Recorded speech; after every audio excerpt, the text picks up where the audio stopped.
Madalas akong mag-night shift noon sa isang lumang gasolinahan sa gilid ng highway. Tahimik ang lugar, walang masyadong bahay. Puro puno at madilim na kalsada na parang walang katapusan. Tawagin niyo na lang po ako sa pangalang Arnel. Estudyante ako sa umaga at bantay ng gasolinahan sa gabi. Maliit lang ang sweldo ko, pero sapat na para makatulong sa pamilya. Sa unang linggo ko, napansin ko agad ang kakaibang pakiramdam tuwing sumasapit ang 12:00 ng hating gabi. Biglang tumatahimik ang paligid. Walang dumadaan na sasakyan, kahit mga aso hindi tumatahol. Parang may hinihintay ang lugar. Isang gabi, bago tuluyang mag-resign ang kasamahan kong si Mang Doming, kinausap niya ako. "Arnel," sabi niya habang nag-iimpake ng gamit. "Kapag may dumating na customer ng 12:00 eksakto, huwag mong tingnan ang mukha." Nagtaka ako. "Bakit naman, Mang Doming?" Hindi siya sumagot agad. Napalunok siya bago nagsalita. "Basta, gawin mo lang at huwag mong kakausapin kung hindi ka tinatanong." Tinawanan ko lang siya noon. Akala ko pananakot lang ng matanda.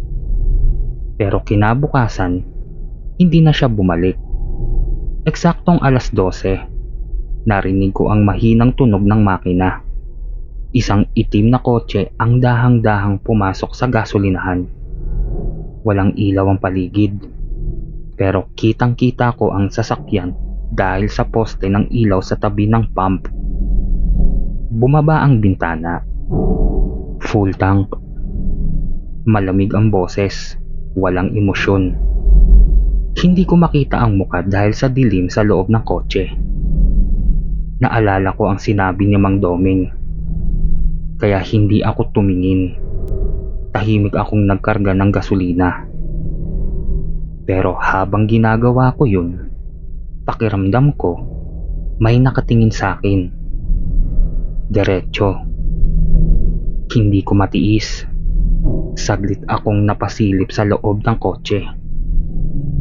At doon ko siya nakita. Hindi tao.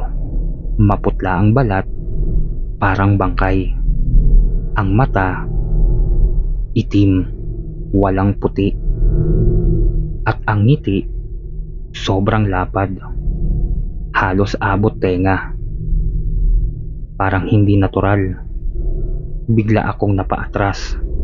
"May problema ba?" tanong niya. Ngunit kahit nagsalita siya, hindi gumalaw ang bibig niya. Parang sa isip ko lang naririnig. "Wala po," sagot ko, nanginginig. Pagkatapos kong mag-fill ng gasolina, iniabot ko ang sukli. Hindi niya kinuha. Sa halip, sinabi niya, "Magkikita pa tayo." Umalis ang sasakyan at kasabay nun, bumalik ang ingay ng paligid. Simula noon, gabi-gabi na siyang dumarating. Eksaktong 12:00. Parehong kotse, parehong boses. At bawat gabi, mas lumalala ang hitsura niya. Unti-unting nagiging mas bulok ang balat. Mas lumalalim ang itim ng mga mata. Isang gabi, hindi ko na kinaya. "Ano ka ba?" tanong ko. Tumahimik siya. Pagkatapos, ngumiti. "Naubusan." "Ha?" "Naubusan ako dito." At itinuro niya ang dibdib niya.